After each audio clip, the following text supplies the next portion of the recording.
Fala galera, sem vinheta eu não entro. Sem like eu não comento.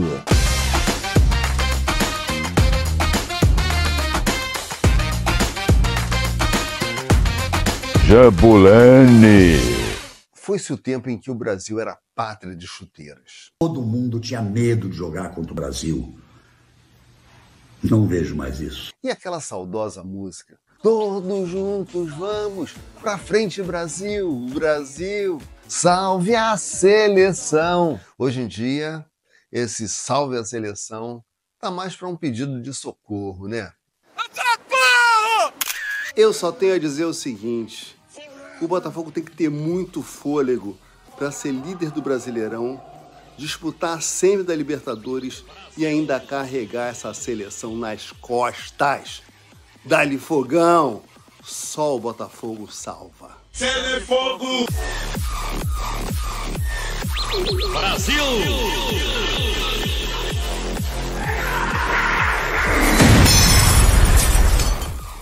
Alguns dizem que perdemos o amor à seleção brasileira. Eu não tenho paixão, gente. Não, acabou a minha paixão pela seleção. E não é nada que eu tenha querido que acontecesse. É horrível quando acaba uma paixão. Não é uma coisa boa. Aconteceu. Já dizia o poeta: o amor é eterno enquanto dura. No futebol, esse amor durou até muito diante de tantas decepções. Convidei Gerson, o canhotinha de ouro da seleção canarinho, para saber se esse divórcio pode voltar atrás. Gerson, me fala uma coisa. Atualmente a gente percebe um certo desinteresse da torcida brasileira com a seleção. Por que isso está acontecendo, hein? Primeiro de tudo, é uma seleção brasileira ou europeia. Eu, por exemplo, não conheço vários jogadores da seleção brasileira que eu não os vejo jogar. Eu não tenho o dia a dia deles, que antigamente não tinha isso. Acabavam os jogos, nós voltávamos para cá. Por que eu vou torcer para a seleção brasileira se eu não conheço mais da metade desses jogadores? É verdade. De uns anos para cá, o amor virou desilusão. Esse futebol que a seleção está apresentando, que apresentou contra o Equador, o segundo tempo com os 11 atrás, eu acho isso um desrespeito ao torcedor brasileiro e à história do futebol brasileiro. Fica mais desrespeitoso ainda quando o treinador vai na coletiva à véspera do jogo e afirma: E podem esperar que nós estaremos na decisão da Copa do Mundo. Podem me cobrar. Levanta e sai e não dá possibilidade para ninguém perguntar qual é a base. Você está se baseando em quê para falar isso? O treinador fala uma coisa dessa e cai fora, para deixar isso como última frase. Será que esse amor morreu? Vem comigo nesse flashback relembrar a paixão e o orgulho que nós tínhamos pela seleção canarinha. Em 1950, o Maracanã foi inaugurado às pressas para receber a final da Copa do Mundo. O Brasil vinha arrasando com goleadas que empolgavam a torcida. Em 16 de junho, a final contra o Uruguai, frente a 200 mil torcedores. Não cabia mais nem um fio de cabelo no estádio. Brasil 1-0. Uma festa linda. Mas, de repente, o Uruguai vira para 2-1. Um silêncio ensurdecedor. Na corrida, vai Marcelo, livre, atira! Gol do Uruguai! Gol do Uruguai! Gol do Uruguai, Gija! Mas o nosso amor pela seleção não diminuiu. Em 1958, Pelé, Garrincha, Nilton Santos, Didi e companhia põem o Brasil no mapa mundi, conquistando a Copa na Suécia. Segundo o jornalista Nelson Rodrigues, ali o orgulho de ser brasileiro supera o complexo de vira-lata. Brasil! Em 1970, a consagração. Pelé comanda a melhor seleção de todos os tempos. Conquistamos o tricampeonato e o direito de trazer definitivamente o caneco da Taça Zunini. Em 1982, a seleção partiu para a Espanha, encantando todo mundo com um futebol vistoso. Estávamos confiantes, mas não passamos da segunda fase de grupos. Caímos diante da Itália.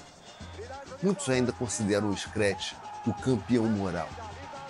A Itália, com um futebol retranqueiro e sem graça, conquista o título e se iguala a nós, sagrando-se tricampeão mundial.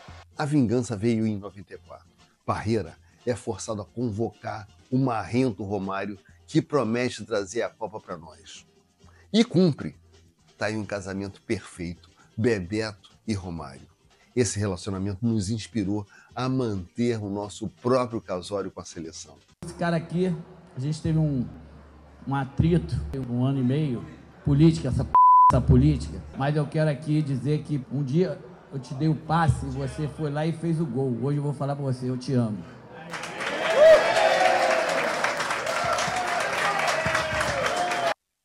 Em 2002, Ronaldo Fenômeno supera o apagão na final de 98. Com um corte de cabelo à la Cebolinha da Turma da Mônica, conquista o Penta, junto com Ronaldinho Gaúcho e Rivaldo, sob o comando de um técnico tão questionável que ganhou o apelido do Cacete Planeta de Felipão Pré-Scolari. De lá para cá, o Brasil só acumula decepções. Até que em 2014, jogando em casa, nosso trauma do Maracanaço de aqui no Brasil, foi você acha lateral. Só que por outro, você aqui no Brasil acha zagueiro. Então você está a 2 Copas 7-1 abraçado dos alemães. com um cara que não deu certo. Inauguramos a era do Mineiraço. Os gols se acumulavam, os erros grotescos davam a impressão de que eram reprises, mesmo para quem estava no estádio, como eu. Felizmente, não tenho nenhuma foto desse dia fatídico. O torcedor foi se afastando aos poucos da seleção. Diversos motivos justificam. A saída precoce dos nossos jogadores para o exterior causa um distanciamento do brasileiro. A gente não reconhece mais os jogadores da seleção que construíram suas carreiras no exterior. Outro fator é o jejum de títulos. Em julho, fomos mal na Copa América. Ficamos atrás de Canadá e Venezuela, amargando um pífio 6º lugar. Estamos fazendo uma campanha medíocre nas eliminatórias e aguardamos a volta de Neymar, que em 2026 terá 34 anos. Depois de 1 ano afastado dos gramados, muita gente ainda acredita que ele é a grande esperança de redenção. Desde o Penta, o Brasil teve 2 alegrias. A medalha de ouro no futebol da Olimpíada de 2016 e o Hexa no Mundial de Futsal agora em outubro. Longe de serem uma Copa do Mundo. A seleção não nos empolga mais. Até a convocação de jogadores do nosso time mais nos preocupa que nos anima. É uma conquista, mas e o risco de uma contusão?